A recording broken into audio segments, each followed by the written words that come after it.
அழகியலாக தந்ததுதான் ஒரு பெரிய சிறப்பு. இது ஒரு மரபினுடைய மிக நீண்ட சத்தான கொடை என்றுதான் நான் பார்க்கிறேன். நான் ஒரு மிக பெரிய ஒரு வாசகனோ அல்லது ஆழமாக எல்லா இலக்கியங்களும் படித்தவன் என்று இல்லாவிட்டாலும் கூட மிக தைரியமாகவும் துணிவாகவும் சொல்ல முடியும், முத்துலிங்கம் ஐயாவினுடைய எந்த எழுத்தையும் தவற விடாமல் படித்திருக்கிறேன் என்று சொல்வேன். எனக்கு என்னவோ தெரியல, அவருடைய எழுத்துக்கள் எனக்கு என்னுடைய நான் இந்த யுத்தத்துக்குள் பிறந்து வளர்ந்த போது எனது மூத்தோர்களோ அல்லது எங்களுடைய அம்மாவினுடைய அப்பாவையும் ஐயா என்றுதான் சொல்வார்கள். பொதுவாக யாழ்ப்பாணமோ இலங்கையில் அந்த நடைமுறை இருக்கிறது. கிட்டத்தட்ட எங்களுடைய ஐயா இருந்து எனக்கு கதை சொல்வது போன்ற ஒரு ஒரு ஒரு எழுத்து உயிரோட்டத்தை எனக்கு எப்போதும் அவருடைய எழுத்துக்கள் தந்திருக்கிறது. மற்றது அவருடைய இருக்கின்ற மெல்லிய அந்த அறம் சார்ந்த நேர்மை, பக்கஞ்சார்ந்த மூத்தோரினுடைய மொழி, சிரித்து கொண்டே எந்த சோகத்தையும் உங்களிடம் ஊற்றி விடுகிற எழுத்தின் உயிரோட்டத்தன்மை, இவையெல்லாம் என்னை அவரை நோக்கி ஈர்த்தன.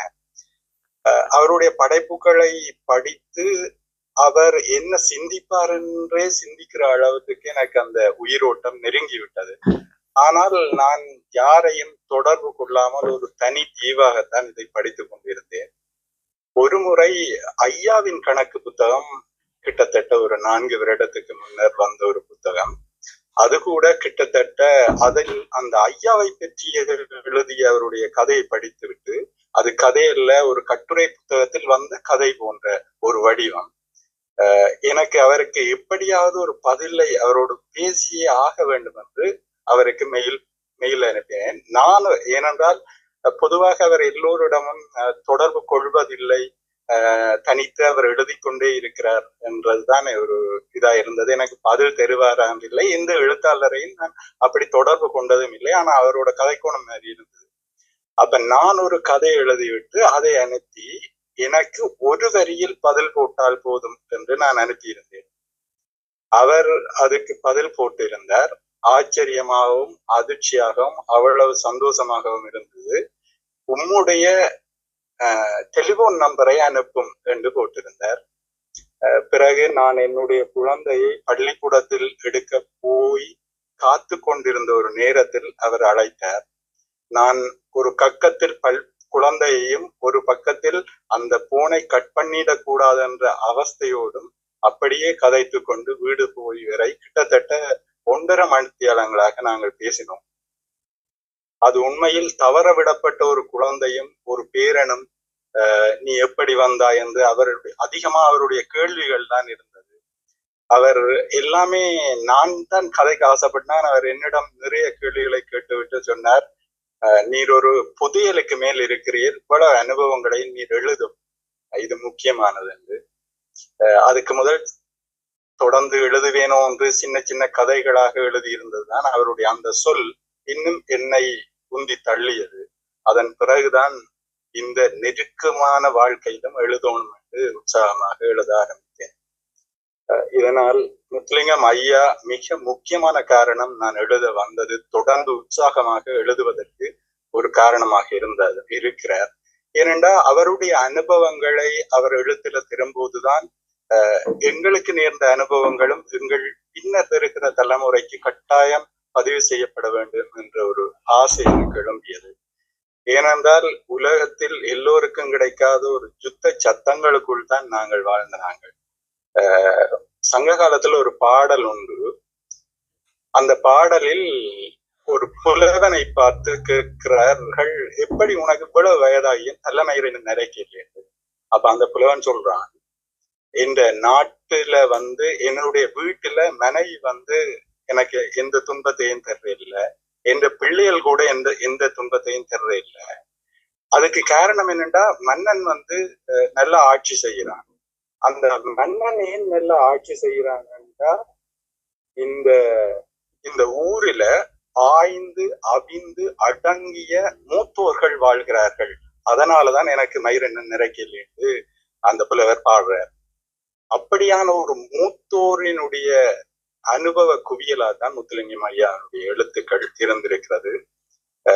குறிப்பா எழுத்தாளர் நடேசன் அவர்களோட நாம் பகிர்ந்தது வந்தது போல, ஈழத்தமிழர்கள் நாங்கள் பலர் அவரை அறியவில்லை, பலருமே படிக்கவில்லை. தமிழகத்தில் எவ்வளவு வீரியமாக அவர் அறியப்பட்டிருக்கிறாரோ அவ்வளவுக்கு நாங்க அறியல.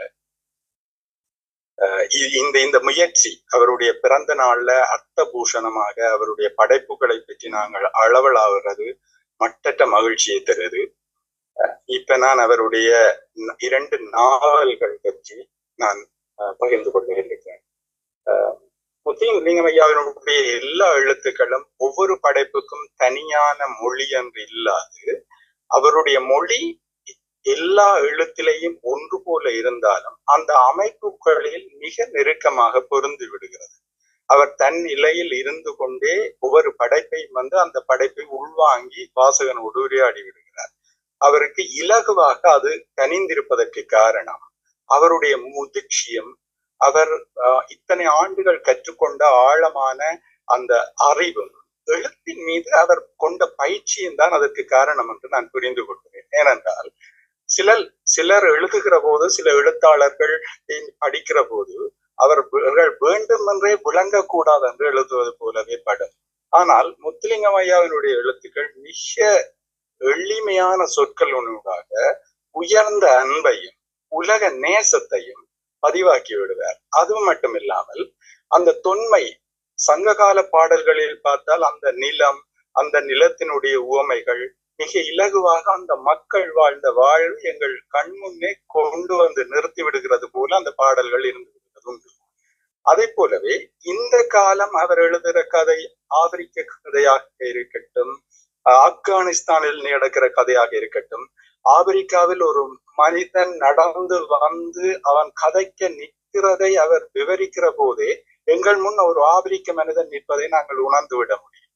அந்த மண்ணினுடைய உவமைகள், அந்த மனிதர்கள் பேசுகிற உவமைகள் சொல்கிற போது எங்களுக்கு இலகுவாக அந்த இடத்தில் நாங்களே சென்று குந்தி இருந்து விடுகிறோம். ஒரு இடத்தில் நாவலின் உண்மைகள் அந்த நாட்பு குறிப்புகளில் ஒரு இடத்தில் வருகிறது. அவருடைய மனைவி பிள்ளைகள் வேறொரு ஊருக்கு போய்விட்டார்கள். அவர் தனிச்சு சியாரா லியோனில் ஒரு கிராமத்தில் தங்கிவிடுகிறார். இவரை பார்ப்பதற்கு ஒரு மிக உயரமான 6 அடிக்கும் அஜானுபாகுவான ஒருவன் இருக்கிறார். அவர்தான் சமையல், வீட்டு துப்புரவாக்குறது எல்லாத்தையும் பார்த்துக் கொள்கிறார். இவருக்கு திடீரென்று நுழம்பு கடிச்சு ஒரு மலேரியா காய்ச்சல் ஆள் எழும்பேலாம 3 நாள் படுத்திருக்கிறார். அப்ப படுத்திருக்க அந்த ஊரில இருந்து இவருக்கு ஒன்று நடந்துட்டா தந்தி கொடுப்பதென்றால் 8 கிலோமீட்டர் அவன் நடந்து போய் தான் கொடுக்கணும்.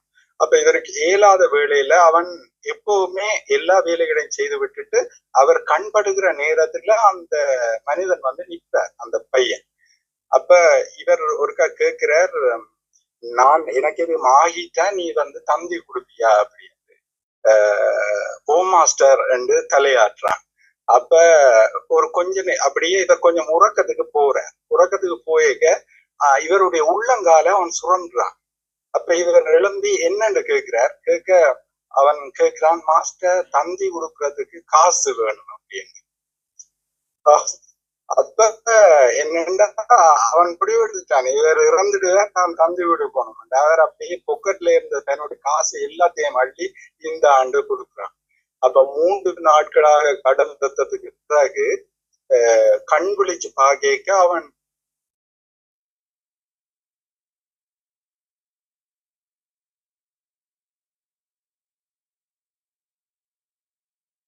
அதே வீட்டிலே ஒரு சம்பவம் நடக்கும்.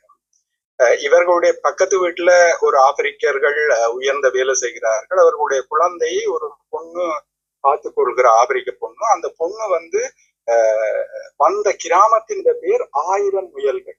அப்ப இவர் கேட்கிறாரு, என்னத்துக்கா இந்த பேர் 1000 முயல்கள் என்னன்னு. அப்ப அதுக்கு பதில் கிடைக்குது என்னன்னா, ஆப்பிரிக்க கிராமங்களுக்கு இந்த பேர்களை என்ன காரணம் நீங்க கேட்க கூடாது, அப்படித்தான் இருக்கும் அப்படின்னு. அப்ப அந்த பொண்ணும் இவருடைய வீட்டுல வேலையிற பையனுக்கும் ஒரு சிக்கல் நடக்குது. என்னன்னா, இவர்கள் வீட்டுல இருக்கிற பையன் சேர்ந்தா காட்டு முயலை வளர்க்க காட்டு முயல்கள் நிறைய குட்டி போடுது. அப்ப அந்த 1000 முயல்கள் வீட்டுல இருந்து பக்கத்து வீட்டுல வேலைக்காரியா இருக்கிற அந்த பொண்ணு வந்து இந்த முயல்களை பார்க்க அடிக்கடி வாரது.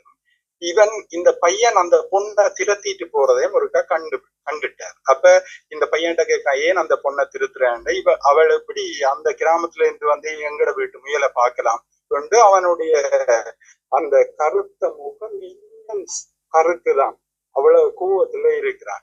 அப்ப சில நாட்களுக்கு பிறகு அவர்களே இவற்றை வீட்டை தெரியும்னா அந்த பொண்ணோட என்னன்னு கேட்டா ஒரு ஒரு வழக்கு என்னன்னா, அந்த பொண்ணு கர்ப்பவதியா இருக்கிறான்.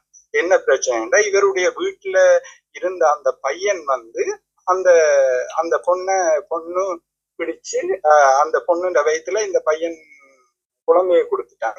என்னன்னு விசாரிக்க அவன் பதில் சொல்றான், இவன் எப்படி முயல் பார்க்க வரையில இவங்களோட வீட்டை, அதுக்கு என்ன நடந்தது உன்னுடைய செய்தா திரத்தி போய்க்க பிடிபடுற நேரம் எல்லாம் அவன் வந்து அந்த பொண்ணை அனுபவிச்சிருக்கிறான். அப்ப அந்த பொண்ணுட்ட வழக்கு நடக்குது.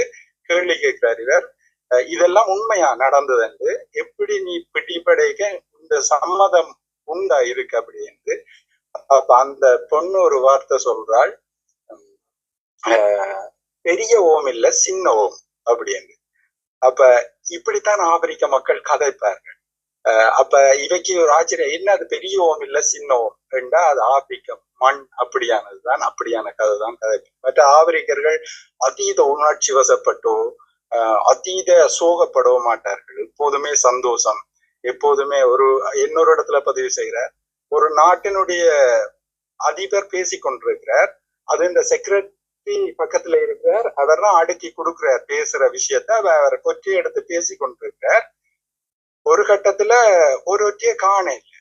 அப்ப டெலிவிஷன்ல ஒலிபரப்பாகி கொண்டிருக்குது அந்த விஷயம், அவர் அதிபர் பேசிக்க எல்லாரும் பார்த்து கொண்டிருக்கிறார். அப்ப இவரும் வந்து அங்க பார்த்து கொண்டிருக்கிறேன். அப்ப அதிபரே தேர்றாரு எல்லா இடம் ஒலிபரப்புல, ஒற்றை இல்லை. அப்ப அவர் அந்த ஒற்றையை விட்டு மற்ற ஒற்றைய படிக்கிறார். அப்ப இவரோட கதைக்கிறவர் சொல்றார், இதே வேற நாடா இருந்தா அதை அடுக்கி கொடுத்த செக்ரட்டரிக்கோ மற்றவர்களுக்கு இவ்வளவு பிரச்சனை வந்திருக்கும். ஆப்பிரிக்காவில் அப்படி ஒன்றுமே நடக்காது. அதிபர் அந்த ஒற்றை எங்கே என்று கேட்க மாட்டார், அது அப்படியே அந்த நிமிடத்தோட கடந்து போயிடும். அப்படி அந்த ஆப்பிரிக்க மண்ணையும் அந்த மக்களையும் அந்த வாழ்வியலையும் எங்களுக்கு அப்படியே அள்ளி கொண்டு தார. இது வந்து ஒரு பெரிய கோட்டை. நாங்கள் எல்லாம் 1 மில்லியனுக்கு அதிகமான தமிழ் மக்கள் இப்படி கடந்து வந்து வேற வேற நாடுகள்ல வேற வேற உயர்ந்த அனுபவங்கள், வேற மக்களோடான வாழ்வு, எத்தனை கலாச்சாரம், எத்தனை அற்புதங்களை சந்திச்சிருக்கிறோம். ஆனா இது எங்களுடைய கோயில். ஆனா ஒரு எழுத்தாளனாலதான் அதை கொடுக்க முடியும் அந்த மக்களுடைய வாழ்க்கை. அப்ப நாங்க இப்ப ஆப்பிரிக்காவும் ஆப்பிரிக்க மக்களும் ஆப்கானிஸ்தான் மக்களும் நாங்க பார்க்க முடியுது. இன்னொரு இடத்துல உண்மை சிறந்த நாட்பொறுப்புகள்ல இவர் ஒரு பெரிய மீட்டிங் ஒழுங்கு செய்யப்படுது. அங்க போய் இருக்கும்போது பக்கத்துல திரும்பி பார்த்தா இலங்கையில வெளிவார அமைச்சரா இருந்து படுகொலை செய்யப்பட்ட லக்ஷ்மன் கதிர்காமர் பக்கத்துல இருக்கிறார். அப்ப இலங்கையினுடைய வெளிவார அமைச்சரா அவர் அப்ப இருக்கிறார். அப்ப இருக்கேக்குதான் அன்று இலங்கையினுடைய படை தளபதிகளின் 3வது பொறுப்பில் ஒருவர் மட்டக்களத்துல கன்னிவடியில சிக்கி இறந்து போனார். அப்ப ஏதாவது கதைச்சே ஆகணும்ன்றதுக்காக முத்துலிங்கம் ஐயா அவர்கிட்ட கேட்கிறாரு கதிர்காமர்கிட்ட, என்ன அந்த டிவிசில வந்த செய்தி உண்மைதானா? அப்ப கதிர்காமர் திருப்பி கேட்கிறார், அப்படியா என்று கேட்கிறார். அவருக்கு ஒரு வெளியார அமைச்சருக்கு தெரியல அந்த சம்பவம். அப்ப கொஞ்ச நேரத்துக்கு இந்தியால திரும்பி பார்த்தா கதிர்காமரை காண இல்லை. அப்ப இப்படியான அதிர்ச்சியான சம்பவங்கள் அதை எல்லாத்தையுமே பதிவாக்குறார். இதுல கடவுள் தொடங்கிய இடம் என்றது அவருடைய நாவல்ல ஒரு நாவல். இது விகடன்ல தொடராக வந்தது. இந்த எழுத்தின் வேகமும் விறுவிறுப்பும் முத்துலிங்கம் ஐயாவனுடைய எழுத்துல மிக முக்கியமானது. வெறும் கதை மட்டும் இருக்காது. அது எனக்கு இன்னும் ஆழமாக பிடிச்சது. ஏனென்றா நான் பொலிட்டிக்கல் சயின்ஸ் படித்தேன். நான் கிட்டத்தட்ட நாட்டை விட்டு வெளிக்கிட மட்டும் புனைவு இலக்கியங்கள்ல மரபிலக்கியங்கள்ல நாட்டம் இருந்தது. புனைவு இலக்கியங்கள்ல நவீன இலக்கியங்கள்ல பெரிய நாட்டம் இருக்கில்ல. கூட அரசியல் சார்ந்த புத்தகங்கள், அரசறிவியல் சார்ந்த விஷயங்கள்லாம் கூட படிச்சுட்டு இருந்தேன். அப்ப முத்துலிங்கம் ஐயாட்ட என்ன இருக்குமெண்டா, ஒரு ஒரு ஒரு கதையை சொல்லிக்க ஒரு அந்த சூழல், அந்த நாட்டின் பதிவு, அதின் முக்கிய விஷயம். இந்த கடவுள் தொடங்கிய இடம் எது என்றா யூகோன் என்கின்ற கனடாவினுடைய ஒரு மாநிலம், ஒரு அற்புதமான மாநிலம். கிட்டத்தட்ட டொரண்டோவில இருந்து 12 மணி நேரம் பிளைட்ல போனாதான் அந்த மாநிலத்தை அடைய முடியும். அப்படி ஒரு மாநிலம், அது கடவுள் தொடங்கிய இடம். அவ்வளவு ஒரு அழகும் அற்புதம் நிறைந்த இடம். அப்ப அது பற்றி வரும். அப்ப சின்ன சின்ன குறிப்புகளா ஒரு விஷயத்திலேயே பலவிதமான முக்கிய தகவல்களையும் சொல்லி ஒரு கதையை கொண்டே கொடுக்கிறது என்பது அவரிடத்துல அவரே சொல்றார். ஒரு கதையை ஏற்றிட்டு போயிருக்க ஒரு வாசகனுக்கு தன்னால முடிஞ்ச எல்லாத்தையும் அந்த இடத்துல கொடுத்துட்டு போற அற்புதத்தை அவர் நிகழ்த்துறார். இந்த கடவுள் தொடங்கிய இடம் எப்படியானதுன்னா, ஒரு நிசாந்த் என்கின்ற ஒரு பையன் யாழ்ப்பாணத்துல ஒரு போர் உக்கிரமான காலகட்டத்துல நாட்டை விட்டு வெளியேற வேண்டிய தேவை ஏற்படுது. குடும்பம் அந்த முடிவெடுத்து அந்த பையன் கொழும்புல போய் தங்கி நிற்கிறான், வெளிநாடு போயிங்க.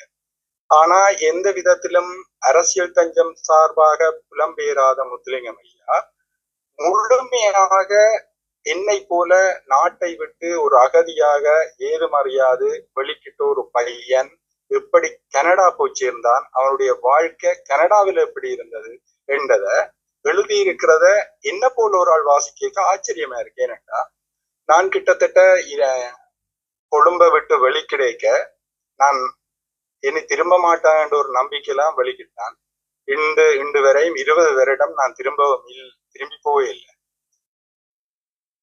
அப்ப இந்த கடவுள் தொடங்கிய இடத்தின் அந்த நிசாந்தினுடைய வாழ்க்கை, நான் கிட்டத்தட்ட தென்கிழக்காசியாவினுடைய அத்தனை நாடுகளும் பஸ்ஸிலையும் கால்நடையாகவும் பயணம் செய்து சைனாக்கு நகர்றதான் எங்களோட இலக்கா இருந்தது.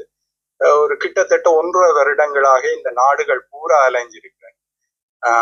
அப்ப அந்த அலைதல்லையும் அந்த ஏஜென்ட் ஆட்கள் வச்சு விளையாடுற விளையாட்டுலையும் ஒன்றுமே இல்லை, இறந்தே போயிடுவாங்க இப்படி என்கிற தவிப்பும், அவர்களுக்குள்ள அதாவது அகதியா ஏஜென்ட்கள் வச்சிருக்கிற குரூப்புகளுக்குள்ள நடக்கிற சண்டையும், இதனால இன்னும் விரக்தியுற்று வியட்நாமிலையும் லாவோஸ்லையும் கம்போடியாவிலையும் அந்த பெண்களையே கல்யாணம் கட்டி உலகத்தின் வேற எந்த தமிழர்களுடைய தொடர்பும் இல்லாம வாழ்கிற தமிழர்களையும் இப்படி நான் காணேக்க, அவர் அதை எவ்வளவு தத்துருவமா உள்வாங்கி அந்த நிசாந்தனுடைய பயணத்தை அழகா எழுதி இருக்கிறார் என்றேக்க ஆச்சரியமா இருந்தது. ஏனென்றா நிசாந்த் வந்து எந்த பாதையை தெரிவு செய்யறான்டா, நிசாந்த் உக்ரைன், ரஷ்யா வந்து மொஸ்கோவில இருந்து உக்ரைன், உக்ரைன்ல இருந்து ஜெர்மன்ல இருந்து பிரான்ஸ், அதுல இருந்து அப்படியே பனாமாவில இருந்து கனடா.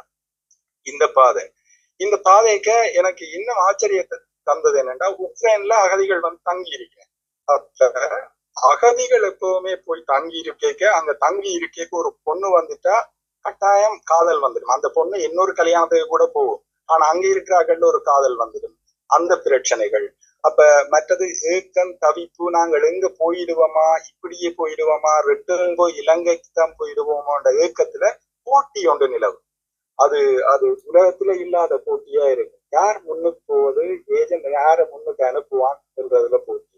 அப்ப காக்கா பிடித்தல்கள், ஏஜென்ட்டுக்காக வேலை செய்தல்கள், அப்படி ஏஜென்ட்டுக்கு சாப்பாடு தூக்கி கொண்டே கொடுத்தாதான் அவன் முன்னுக்கு போகலாமான்னு சிலர் முந்தி அடித்தல்கள். இந்த மனிதர்களுடைய அத்தனை குணங்களும் அங்க நடக்கும். ஒரு உலகமே அங்க இயங்கும். அப்ப அதுல இருந்து தப்பி மீண்டு ஏஜென்ட கருணையை பெற்று, ஏஜென்ட் வந்து ஒரு கடவுள். அப்ப அவர் தான் சட்டவாதி, அவர் தான் தீர்ப்பு எழுதலாம், சட்டத்தையும் எழுதலாம், எதுவும் செய்யலாம். இப்படி பல மரணங்கள் கூட நடந்திருக்கு.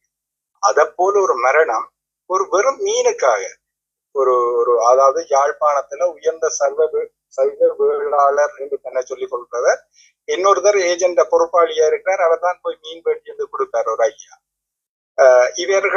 இவர் என்ன குற்றச்சாட்டு சொல்றாண்டா, ஏஜென்ட் காசு கொடுக்க இவர் வந்து அதை மிச்சப்படுத்துறதுக்காக, ஏஜென்ட் நல்ல பேர் எடுக்கிறதுக்காக நல்ல மீன் வண்டி என்று சமைக்கல. இதுதான் குற்றச்சாட்டு.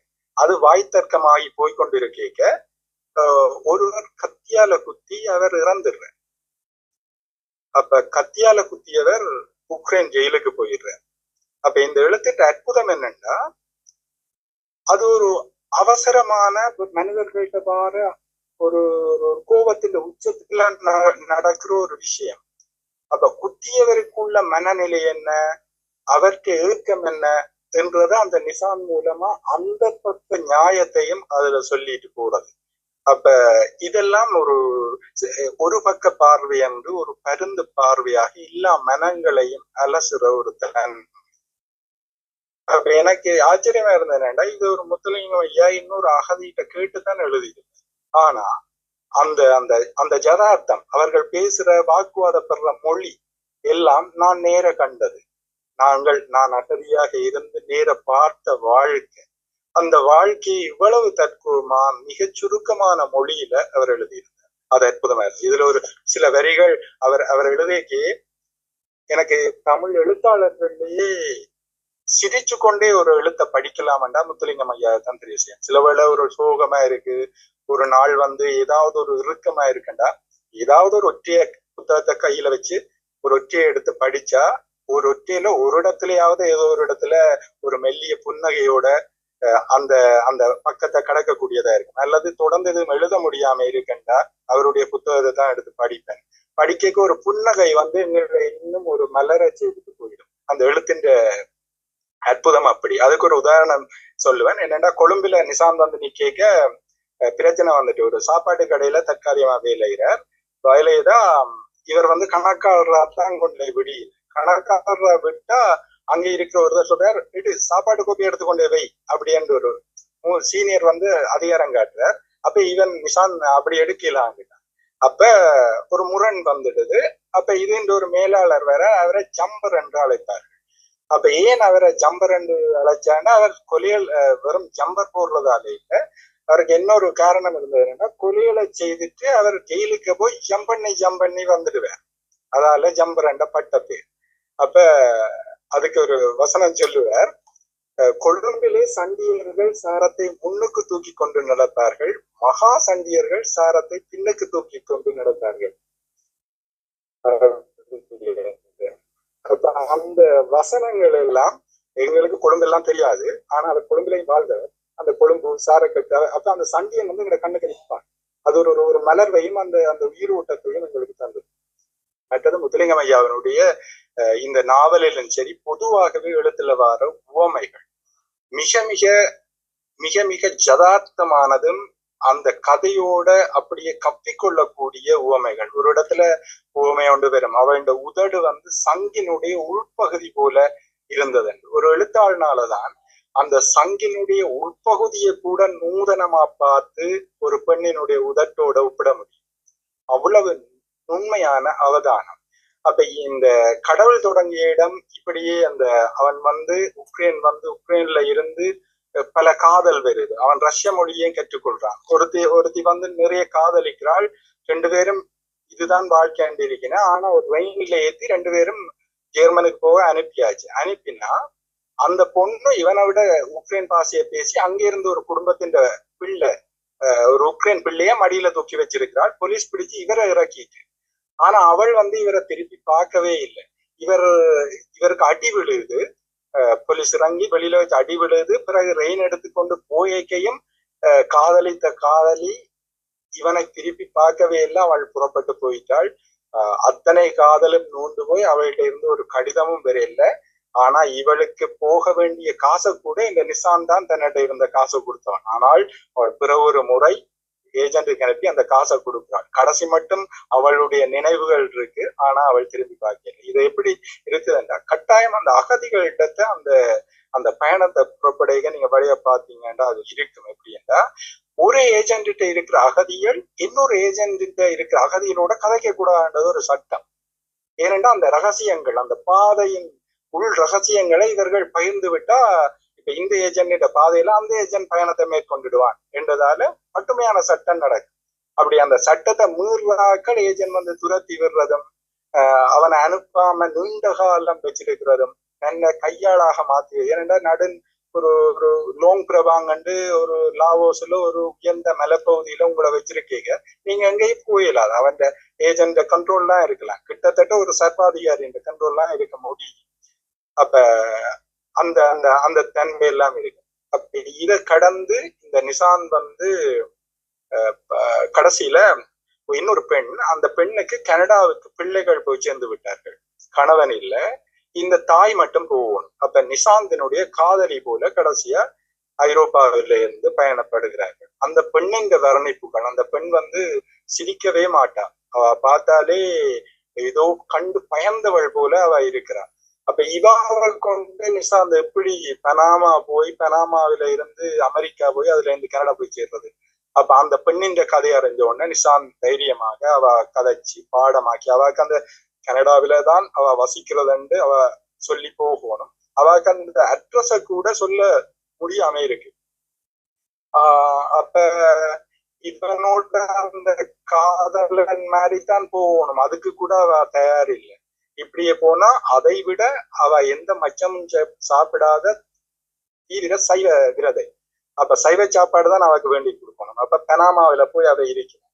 பனாமாவில இருந்து கடைசியில கனடாவுக்கு போகக்கூடிய டிக்கெட் எல்லாம் வந்துட்டு கனடாவுக்கு போய்விட்டார்கள். ஆனா அவ வந்து போலீஸ் பிடிச்சிட்டு அவ அச்சப்பட்டு கொண்டு நிற்கிறதுக்கு பிடிச்சிட்டு. அப்ப அதுக்குள்ள அந்த பெண்ணினுடைய கதை பெரு இந்த ஒரு நாவலிலேயே வேற நிசாந்தினுடைய கதை மட்டும் இல்லாது நிசாந்தை தொட்டு இருக்கின்ற அத்தனை மனிதர்களுடைய அகதிகளுடைய கதையும் வந்து போகும்.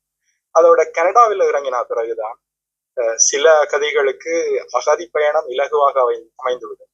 ஆனால் ஒரு ஐரோப்பிய நாட்டுக்கோ அல்லது கனடா போன்ற நாட்டுக்கோ ஆஸ்திரேலியாவுக்கோ போய்விட்டால் இலகுவாக போன பலர் அங்கே வாழ்க்கை கடுமையாக போராட வேண்டிய சூழல் இருக்கு. சில அகதிகள் 10 வருடமாகும் அகதிகளாக போய் சேருவதற்கு, அகதிக்கு ஒரு நாடு கிடைப்பதற்கு 10 வருடமாகும். அவர்கள் சிலர் 2 வருடத்துக்கே வென்று விடுவார்கள் வாழ்க்கை.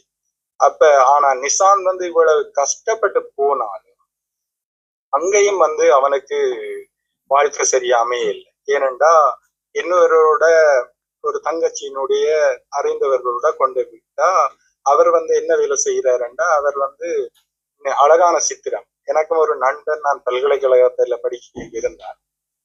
அவர்கள் அவன் சாரத்தை வெளிக்கிடையே கலட்டிட்டா அது வட்டமா இருக்கணும், அப்படியே விட்டுட்டு போயிடுவான். பிறகு பின்னேரம் வந்து அந்த சாரத்துக்கு நடுவில் நின்று அப்படியே எடுத்து கட்டுவான். அது ஒருபோதும் மடித்து வைப்பதோ அப்படி இல்லை. அப்ப அப்படியான ஒருவர் சிக்கிறார். அவர் என்ன வேலை செய்யறாருன்னா, கள்ளக்காட்டு அடிக்கிறது, காசு தன்றது. பகல் பூரா படுத்திருப்பார், இரவு போய் கள்ளக்காட்டு அடிச்சுட்டு வருவார். அப்ப இவனுக்கு வேற வேலை கிடைக்கல, கனடாவுக்கு போய் ஒழுங்கான வாழ்வு இல்லை, இப்படியே இருக்க. பிறகு ஒரு தமிழ் கடையில வேலைக்கு போறான். அங்க ஒரு அம்மா, அவனுடைய கதை. அவ தனித்து விடப்பட்டு கனடாவுக்கு புலம்பெயர்க்க அப்படி வந்து கொண்டிருக்க, ஊரில் இருந்தவருடைய கணவன் இறந்ததை தெரியாம அவ கனடாவுக்கு வந்து சேர்ந்தது. பிறகு ஒருவருமே இல்லை, அந்த தமிழ் கடையில அவ இருப்பது, அப்படியான கதை. இப்படி பல கதைகள், அகதிகளின் கதை சேர்ந்ததுதான் கடவுள் தொடங்கிய இடம் என்றது. கனடாவுக்கு அந்த அகதிகள் போய் கடைசியில அவன் எப்பவுமே அந்த நிசாந்த் வந்து ஒரு அறத்தையும் நேர்மையை நேசிப்பவனா இருந்ததாக இவனுக்கு எதிர்பாராத ஒரு அதிர்ஷ்டம் அந்த நாவலின் கடைசியில வருது. என்னண்டா, உக்ரைன்ல ஒரு பிள்ளையோட தங்கி இருந்த ஒரு கௌரி என்ற பொண்ணு, அந்த பொண்ணு சில தவறுகளை விடுறா. தவறுகள் என்ற அது தவறுகள் எல்லாம் கேள்விக்குறி. அவர் பிரான்ஸ்ல அவருடைய கணவன்கிட்ட தான் போவாரா. ஆனா அங்க வந்து அவ வந்து இன்னொரு காதல் தயப்படுறா. ஆனா நிசாந்த் வந்து அது தவறு என்றெல்லாம் சுட்டி காட்டுறான். அதுல சண்டை எல்லாம் வருது. ஆனால் இந்த அலைந்த நிசாந்த் கனடாவுக்கு வந்து கனடாவில் வாழ்க்கை இல்லாமல் அலைந்து கொண்டிருந்த போது எதிர்பாராமல் அந்த கௌரியை சந்திக்கிறான். கௌரி அவர்கள் நேர உடல் அமைப்புல இனங்காண முடியல. ஆனா கௌரி இனங்கண்டு கொள்கிறாள் இவன் நிசாந்தானது. கௌரியினுடைய வாழ்க்கை கனடாவில் மிக உயர்ந்த பில்லியனர் பிசினஸ் செய்கிற ஒரு கணவனாக அப்போது கௌரியனுடைய கணவன் இருக்கிறார். கௌரியும் வந்து ஒரு பெரிய அந்த நிறுவனத்தின் ஒரு பங்குதாரர். அப்ப தன்னுடைய நிறுவனத்துல வேலை செய்ய சொல்லி நிசாந்த கேட்கிறாள். கேட்க அவளை போய் அந்த நிறுவனத்தை சந்தி கேட்க அந்த நிறுவனத்தை பார்க்கிறாங்க. அப்பதான் அவள் சொல்றாள், உன்னிட்ட இருந்த அந்த நேர்மை, உன்ன மாதிரி ஒரு ஆள் எங்கட நிறுவனத்துக்கு தேவை. அப்ப ஒட்டாவாண்ட அவன் கிளைய வந்து நீ பொறுப்படுத்தி செய்யும் என்று கௌரி வந்து கேட்கிறாள். அப்படி இருந்த அப்ப இவனுக்கு ஆச்சரியமா இருக்கு. என்னன்னா, கௌரியோட முகத்துக்கு நேர பார்த்து உக்ரைன்ல தான் கதைச்சதே இல்லை. இவள் எப்படி இனங்கண்டாள். ஆனால் அவள் இவனை எப்போதும் அவதானித்தபடியே இருந்திருக்கிறாள். அவன்கிட்ட எப்பவுமே இருந்த அந்த சின்ன சின்ன நேர்மைகள், இவன் ஒரு நிறுவனத்தை எப்படி கொடுத்தாலும் ஒரு அதர்மமோ பிழையா இல்லாமல் நேர்மையா இருப்பாங்க என்று இதென்றால் அதோட அந்த நாவல் முடியுது. அப்ப அந்த அந்த கௌரியினுடைய அந்த நிறுவனத்துக்கு பெயர் தான் அந்த யூகான். அதுல வார அந்த இடத்தின் பேர்ல அந்த நிறுவனத்தை நடத்தின. அதுதான் கடவுள் தொடங்கிய இடமாக இந்த நாவல் பெறுது. ஒரு மிக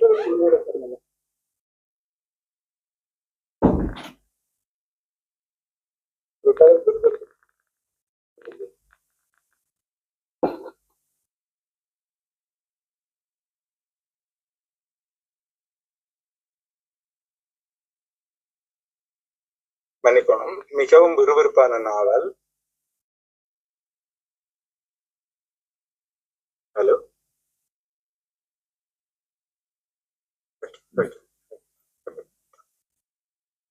மிகவும் விறுவிறுப்பான நாவல். அதோட உண்மை கலந்த நாட்குறிப்புகள் மிக மிக முக்கியமானது. அவருடைய வாழ்க்கையினுடைய அத்தனை பகுதிகளையும் சிறு சிறு சிறுகதைகள் போல சேர்த்து போட்ட கதைகள் அங்கே இருக்குது. ஒரு முத்துலிங்க ஐயாவோட உரையாடுற மாதிரி அந்த கதைகள் இருக்கும். நீங்கள் எல்லோரும் படித்திருப்பீர்கள். மிக உற்சாகமாக இப்பவும் கூட படிக்கலாம். அதுல யாழ்ப்பாணத்தின் 50ஆம் ஆண்டுகள்ல இருந்து பிறகு 58ல நடந்த கலவரத்துல இருந்து அதன் பின்னர் அவர் நாட்டை விட்டு வெளியேறி சென்ற நாடுகள், அவர் கண்ட அனுபவங்கள் இருந்து அத்தனை குறிப்புகளும் அழகிய சிறுகதைகள் போல, ஒரு கோர்த்த மாலை போல உண்மை கலந்த நாட்குறிப்புகள் இருக்கும். இது ரெண்டும் முத்துலிங்கம் ஐயாவினுடைய நாவல்கள். இந்த நாவல்களில் ஒரு தனித்தன்மை உண்மை கலந்த நாட்குறிப்புகளில் மற்ற நாவல்கள் என்று வேறுபடும். எப்படி என்றால் அது ஒவ்வொன்றுமே தனித்தனி கதைகளாக இருக்கும். ஆனால் சேர்த்தால் அது ஒரு முத்துலிங்கன் ஐயாவினுடைய வாழ்க்கையை எங்களுக்கு தெரியும். இது அவருடைய நாவல்கள். அவருக்கு 88 வயது. அவருடைய வாழ்த்துக்கள். இன்னும் அவர் உடல் ஆரோக்கியத்தோட இருந்து இன்னும் அவருடைய அனுபவங்களை எங்களுக்கு எழுத்தா தருவணும். அவர் எழுதி கொண்டுதான் இருப்பார். ஏனென்றால் அவரால் எழுதாமல் இருக்க முடியாது. இன்னும் அவரிடம் நிறைய அனுபவங்கள் இருக்கும் என்று நம்புகிறேன். அதற்காக நாங்கள் காத்திருப்போம். வாய்ப்பு